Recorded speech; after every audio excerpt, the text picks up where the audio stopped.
Imagina lo impensable. Después de meses de crecientes tensiones en Ucrania, el presidente ruso Vladimir Putin toma una decisión que lo cambia todo.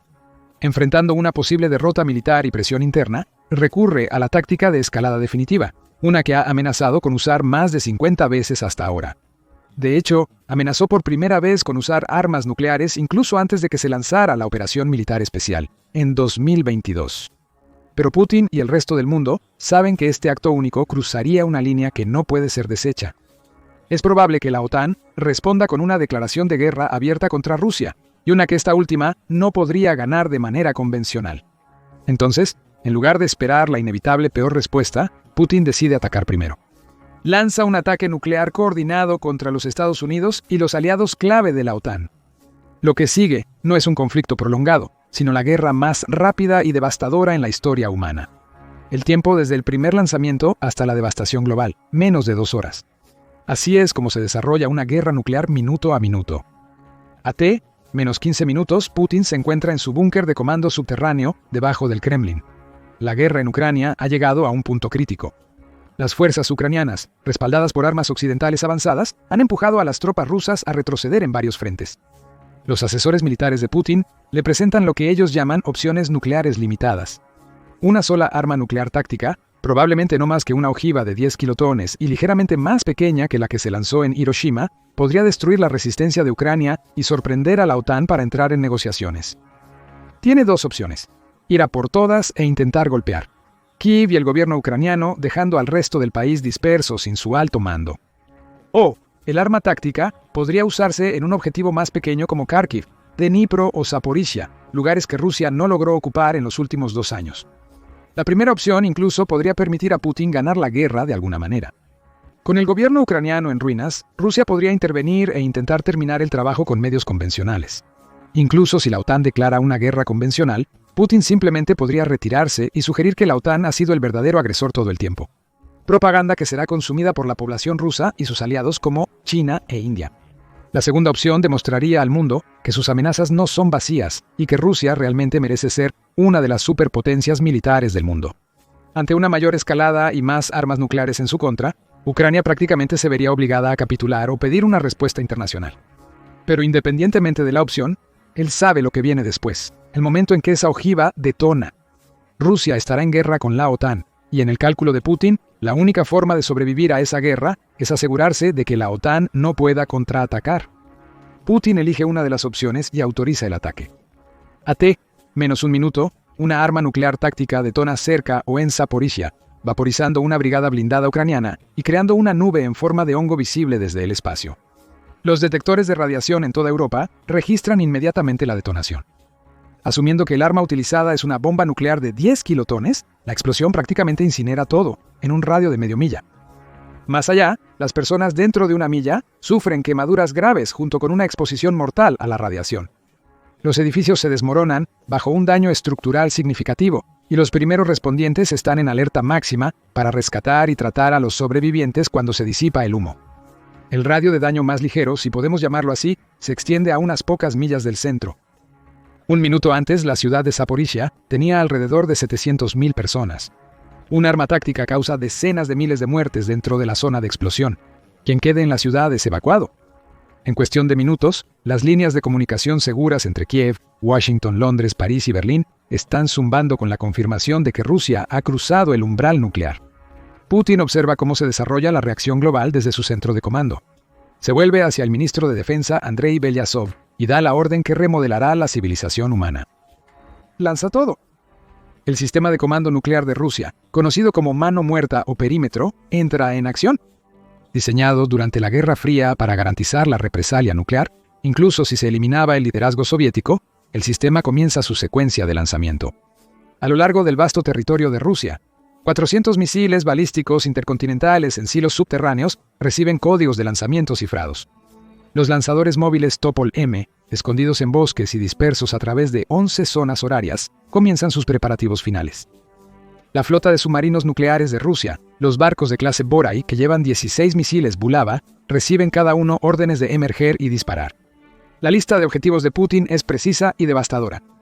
En los Estados Unidos, él apunta al Pentágono, Mando, de Defensa Aeroespacial de América del Norte, así como a los campos de misiles en Montana, Wyoming y Dakota del Norte. En el Reino Unido, los principales objetivos son la base naval de Faslane y las instalaciones gubernamentales en Londres. En Francia, los objetivos incluyen la base de submarinos nucleares en Brest y el cuartel general de fuerzas estratégicas. En Alemania, él apunta a la base aérea de Ramstein y varios centros de comando de la OTAN. Otros objetivos probables incluyen la nueva base de la OTAN en Rumania, así como los sitios de armas nucleares de Estados Unidos en los Países Bajos, Bélgica e Italia. El objetivo aquí no es la conquista, sino la decapitación. Putin quiere eliminar la capacidad de respuesta de la OTAN antes de que se den cuenta de lo que está sucediendo. AT más 0 minutos. Solo 60 segundos después de que Putin da las órdenes, los primeros misiles balístico intercontinental rusos se encienden en sus silos. El lanzamiento se detecta casi instantáneamente. Los satélites del sistema infrarrojo basado en el espacio de América, o satélites SPIRS posicionados a 22.000 millas sobre la Tierra en órbita geoestacionaria, registran las firmas de escape de cohetes calientes. En cuestión de segundos, los sistemas automatizados en la base de la Fuerza Espacial Peterson en Colorado reciben la alerta. El mensaje es simple y aterrador.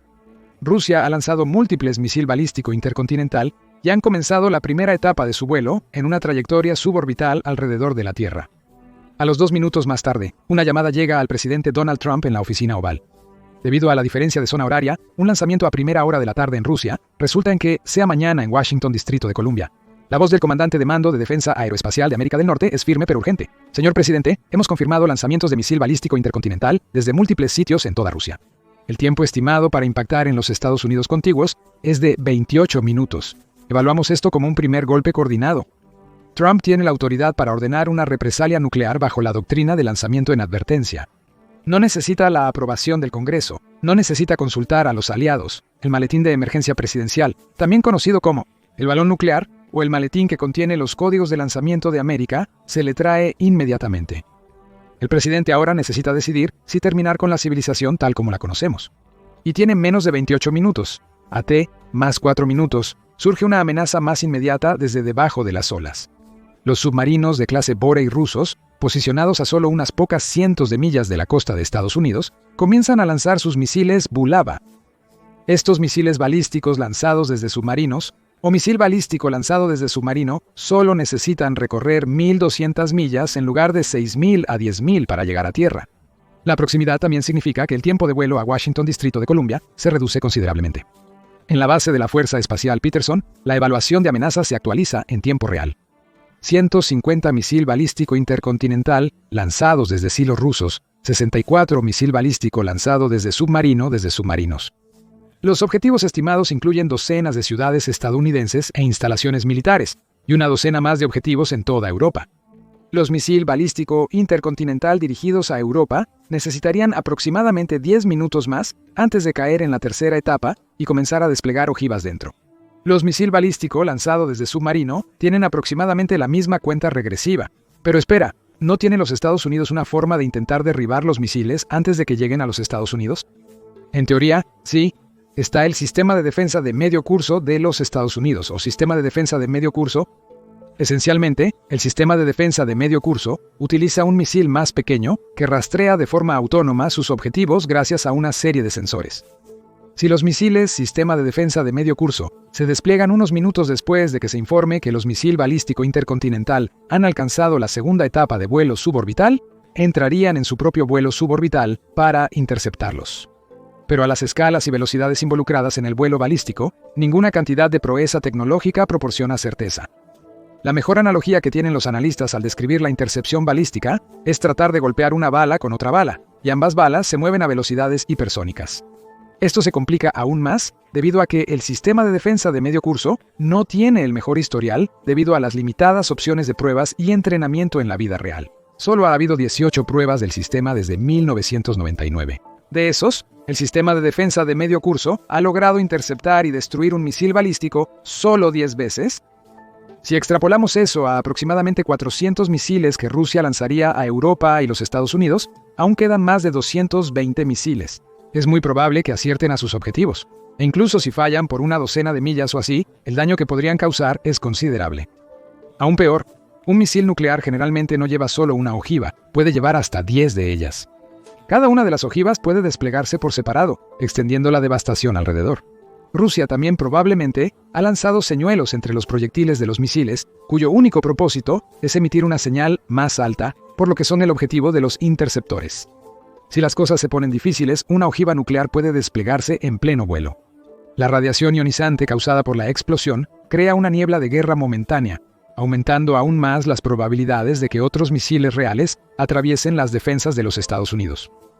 Entonces, a los 6 minutos más tarde, Trump toma la decisión que todo presidente espera nunca tener que enfrentar. Autoriza una represalia nuclear inmediata. El escenario de disuasión estratégica y empleo de fuerza del Operational Plan 80-01-012 se desarrolla automáticamente. En 60 segundos, 400 misiles Minuteman III americanos en Montana, Dakota del Norte y Wyoming reciben sus códigos de lanzamiento. Los submarinos nucleares que patrullan en el Pacífico y el Atlántico se preparan para disparar 20 misiles Trident II a objetivos rusos. 2 minutos después, a los 8 minutos en Londres, se activa el sistema de alerta de emergencia del primer ministro. Los 4 submarinos de clase Vanguard de Gran Bretaña mantienen patrullas de disuasión nuclear continuas. Un barco, el Her Majesty's Ship Victorious, está actualmente sumergido en el Atlántico Norte, con 16 misiles Trident armados y listos. La orden de lanzamiento se emite simultáneamente desde Londres y París. La Force de Frappe de Francia, su disuasorio nuclear independiente, comienza a disparar misiles M51 desde submarinos en el Atlántico. En cuestión de minutos, los misiles terrestres franceses en el Plateau d'Albion se unen al salvo. La respuesta nuclear de Europa equivale a otros 100 ojivas dirigidas a instalaciones militares rusas. A los 12 minutos, los misiles lanzados por submarinos rusos están a solo minutos del impacto. Los interceptores terrestres estadounidenses, en Fort Greely, Alaska, disparan desesperadamente a las ojivas entrantes. Se activa el sistema de defensa de medio curso basado en tierra. Algunos interceptores encuentran sus objetivos, la mayoría no. A los 16 minutos, la primera arma nuclear de la Tercera Guerra Mundial detona sobre Washington, Distrito de Columbia. La ojiva de 800 kilotones, 50 veces más potente que la bomba de Hiroshima, explota. A 1500 pies sobre la Casa Blanca, el asiento del gobierno americano literalmente deja de existir. La explosión crea una bola de fuego que alcanza los 5400 grados Fahrenheit, vaporizando instantáneamente todo en un radio de medio milla. El Pentágono, justo al otro lado del río Potomac, es obliterado segundos después por una segunda ojiva. La destrucción es absoluta e inmediata. En los próximos 15 minutos, las ojivas rusas detonan a lo largo de América con precisión de relojería. La estación naval de Norfolk, hogar de la Flota Atlántica de América, es borrada por una explosión de 100 kilotones. La base de la Fuerza Aérea Offutt, en Nebraska, que alberga el cuartel general del Comando Estratégico, es eliminada. La base de la Fuerza Aérea Malmstrom, en Montana, que contiene al menos 50 silos Minutemen, es destruida antes de que puedan lanzarse. En Nueva York, una ojiva que apunta al astillero naval de Brooklyn detona en el Bajo Manhattan. 8 millones de personas tienen 30 segundos para comprender su destino antes de que la onda de choque los alcance. El número de muertos aumenta exponencialmente. Las estimaciones iniciales sugieren que un ataque a gran escala en las ciudades más pobladas de los Estados Unidos podría causar millones de muertes debido a la explosión y los incendios resultantes. Al mismo tiempo, los misiles rusos alcanzan objetivos europeos. El distrito financiero de Londres desaparece, mientras los ojivas bombardean la capital del Reino Unido. La onda expansiva aplana todo desde Westminster hasta la Torre de Londres. En París, un misil dirigido al Palacio del Elíseo falla por 3 millas, detonando en su lugar sobre Montmartre. El incendio resultante consume 30 millas cuadradas de la ciudad. El puerto de Hamburgo y el centro logístico más grande de la OTAN en el norte de Europa son eliminados por una ojiva lanzada por un submarino desde el mar Báltico. Trump no lo está haciendo mucho mejor en términos de intentar salvar vidas. Todo el continente no tiene un sistema de intercepción confiable. Solo un plan disuasorio que obviamente ha fallado en funcionar, y un arsenal 5 veces más pequeño que el de Rusia. AT más 24 minutos. Los misiles Minuteman de América, lanzados 18 minutos antes, comienzan a alcanzar sus objetivos en toda Rusia. Sin embargo, debido a que las operaciones de los Estados Unidos prohíben el uso de armas nucleares en centros civiles, los objetivos son puramente estratégicos. El primer impacto destruye el cosmódromo de Plosetsk, eliminando la capacidad de Rusia para lanzar satélites de reconocimiento. La base naval de Severodvinsk, hogar de la construcción de submarinos nucleares de Rusia, desaparece bajo una explosión de 335 kilotones. Todo lo que no esté en un refugio nuclear dentro de 3 millas es destrozado en pedazos. Pero los ataques estadounidenses más devastadores apuntan directamente al arsenal nuclear de Rusia. Los lanzadores de misiles móviles escondidos en los bosques siberianos son rastreados por un satélite y eliminados por ataques de precisión. Los silos subterráneos en la península de Kola y en todo el territorio ruso son destruidos con la máxima precisión e impunidad. A los 35 minutos después de T, se realiza la primera etapa del daño. Si tanto Rusia como los Estados Unidos se comprometen a usar todas sus armas nucleares antes de que el otro pueda destruirlas, estamos viendo 3.400 ojivas nucleares detonadas o destruidas en todo el hemisferio norte. Los silos de misiles rusos están vacíos. Es probable que Putin esté escondido en algún lugar en un búnker. Los centros de comando y control estadounidenses son cráteres humeantes. Las ciudades de Europa y los Estados Unidos están en llamas, con millones de muertos y aún más muriendo.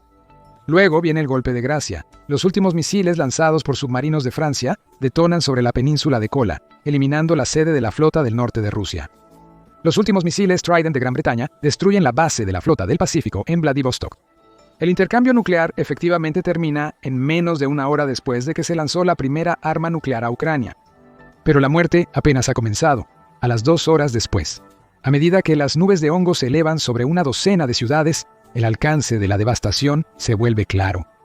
Las bajas estimadas de un ataque a pequeña escala que se centra en objetivos militares sobre grandes centros de población rondan los 15 millones. Los pulsos electromagnéticos de las detonaciones a gran altitud han destruido los sistemas electrónicos en vastas áreas. La civilización moderna, dependiente de las redes de computadoras, el sistema de posicionamiento global y las redes eléctricas, comienza su lento pero prácticamente asegurado colapso. Pero las armas nucleares no solo matan con explosión y calor. A las 6 horas después de la explosión, comienza la enfermedad por radiación, cobrando víctimas que sobrevivieron a las explosiones iniciales. Los hospitales, dañados o destruidos, no pueden hacer frente a cientos de miles de víctimas de la radiación. Los incendios continúan ardiendo sin control a través de las ciudades dañadas. Las tuberías de aguarrotas dejan a los bomberos impotentes contra los incendios. Las áreas cercanas a la explosión emiten radiación letal, impidiendo las operaciones unificadas de los primeros respondedores. Más ominosamente, las nubes de hongo de cientos de detonaciones nucleares comienzan a emerger en la atmósfera superior, formando un manto radiactivo que comienza a propagarse a nivel mundial. Las explosiones también esparcen hollín, lo que hace que respirar el aire en las ciudades sea potencialmente mortal. Las estimaciones de Princeton de las posibles bajas después de unas pocas horas alcanzan hasta 34 millones. Y eso incluso supone una guerra a menor escala. En este punto, es prácticamente seguro decir que la guerra ha terminado, pero no hay vencedor. 3 días después, el mundo observa con horror mientras las imágenes satelitales revelan el alcance de la destrucción. Los mercados financieros colapsan cuando los inversores se dan cuenta de que la economía global está en caída libre. Las cadenas de suministro, dependientes de la fabricación americana y europea, se detienen inmediatamente. China cierra sus fronteras y comienza a acumular alimentos de emergencia. India moviliza a su ejército para prevenir flujos de refugiados. Las naciones de Sudamérica declaran neutralidad y comienzan a racionar combustible. 2 semanas después, los enormes incendios que consumen las ciudades bombardeadas han comenzado a extinguirse. Pero ya han inyectado 150 millones de toneladas de humo y hollín en la estratosfera. Este carbono negro absorbe la luz solar, impidiendo que llegue a la superficie de la Tierra. Las exportaciones de grano de Ucrania y Rusia, que alimentaban a 400 millones de personas en todo el mundo, prácticamente han dejado de existir. El suministro mundial de alimentos, ya interrumpido por el colapso de las redes de transporte, enfrenta su primer gran shock. Las reservas mundiales de grano, normalmente suficientes para 75 días, comienzan a agotarse peligrosamente. A los 6 meses, las temperaturas superficiales globales ya han comenzado a bajar, y el cambio es notable. Las regiones agrícolas en el medio oeste americano y las llanuras europeas experimentan fallos en los cultivos debido a la reducción de las temperaturas y una reducción inmediata de la radiación solar. Las temporadas de crecimiento en el hemisferio norte se han acortado en 40 días. Los rendimientos de los cultivos a nivel mundial han caído en un 60%. El número global de muertes por inanición alcanza los 100 millones y se acelera rápidamente. Las modernas cadenas de suministro justo a tiempo, diseñadas para la eficiencia en lugar de la resistencia, resultan totalmente inadecuadas para esta crisis. Las naciones con reservas de alimentos implementan la ley marcial para prevenir disturbios. El comercio internacional ha cesado efectivamente, ya que los países acaparan los recursos restantes para sus propias poblaciones. A los 2 años de T+, el invierno nuclear alcanza su máxima intensidad. Las temperaturas globales promedio han bajado 14 grados Celsius, induciendo una era de hielo moderna. La producción agrícola ha colapsado a nivel mundial. Los rendimientos de arroz en Asia han bajado un 80%. La producción de trigo en las regiones supervivientes ha caído un 90%. Incluso los cultivos resistentes, como las papas, fracasan en el clima alterado. Se proyecta que el número final de muertos será alrededor de 5.000 millones a medida que las personas mueren de hambre y el hemisferio sur intenta recuperarse. El invierno nuclear se disipa gradualmente, tomando aproximadamente una década para que la temperatura promedio y los niveles de radiación solar vuelvan a los niveles prebélicos. Pero la civilización industrial moderna ha colapsado completamente para ese momento. Las complejas cadenas de suministro que producían todo, desde chips de computadora hasta productos farmacéuticos, han desaparecido. Países como India y China, que necesitaban importaciones significativas de alimentos para sobrevivir, han perdido gran parte de su estatus como líderes del mundo moderno. Australia, en el otro lado del globo y enfrentando un invierno nuclear similar, sin embargo, se transforma prácticamente en el faro para el mundo postnuclear. Con suministros de alimentos relativamente independientes que provienen del océano, así como una robusta red de transporte y tecnología, el país podría ser capaz de emerger como una potencia mundial. El invierno nuclear podría hacer que las temporadas de crecimiento en Australia sean más hospitalarias para el trigo, que es difícil de cultivar allí en condiciones normales. Y podría compensar la falta de comercio mundial de alimentos. Sin embargo, el país no es independiente en términos de combustible, sino que depende de la importación de petróleo y gas. ¿Y adivina a dónde fueron los países que eran los mayores exportadores de combustible? Así es, se fueron en llamas. Incluso entonces, los supervivientes se enfrentan a un planeta donde las zonas radiactivas permanecen inhabitables durante décadas y se extienden por los países más avanzados del mundo. El daño genético causado por la exposición a la radiación afecta a generaciones, y la biodiversidad se ha colapsado a medida que los ecosistemas fallan durante el invierno nuclear. Por supuesto, este escenario es puramente ficticio, ya que hasta ahora ninguna de las partes parece lo suficientemente nihilista como para lanzar una guerra nuclear a gran escala. En cambio, la hipótesis ilustra la locura fundamental de la guerra nuclear. A diferencia de las guerras convencionales que pueden ser peleadas, ganadas o perdidas, la guerra nuclear entre las grandes potencias no tiene ganadores. Si Rusia decidiera desplegar un arma nuclear táctica en Ucrania, es mucho más probable que solo lo haga para forzar a Ucrania a rendirse. Esto probablemente obligaría a la OTAN a responder con una guerra convencional. Entonces Rusia se retiraría, perdiendo la guerra en Ucrania y devolviendo al mundo al statu quo.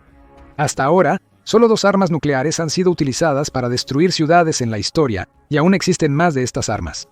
Los sistemas de entrega están operativos, las estructuras de mando están en su lugar.